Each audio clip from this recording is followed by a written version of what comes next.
Whitey! Ano nangyari dyan? Yan mga katropa. Ito yung aso namin dito sa plantaw. Pagdating namin ng umaga, kahapon, magayo itong mukha niya. Pinukpok to, pinukpok. Nakuha yung mata niya dito, yung bola-bola ng mata niya. Tapos nasugat. Tapos yung panga niya dito, sa loob ng panga niya, may sugat yan, malaki dito.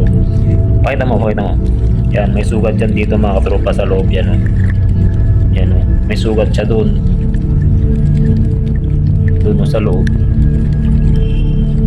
Pinukpok to, pinukpok. Tapos ito, maga to, maga. Pero ngayon medyo kumon na siya. Lumit na yung maga niya. Pero kahapon talagang maga to eh. Makakarma din yung gumawa yan sa'yo.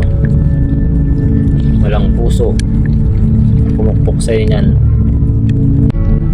Siguro hindi niya ako ng mga kwan. Hindi siya maalaga sa mga hayop niya. Walang puso yun. Ayan mo na. Sige na. Makakarma din yung gumawa sa'yo yan, no?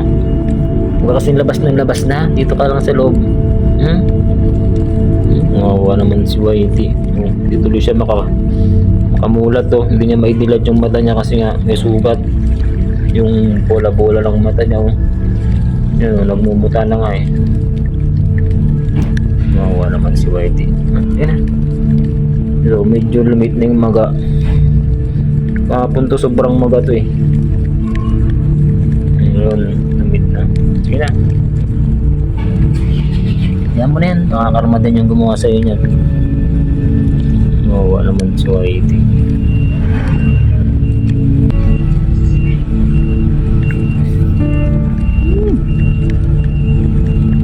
Yan.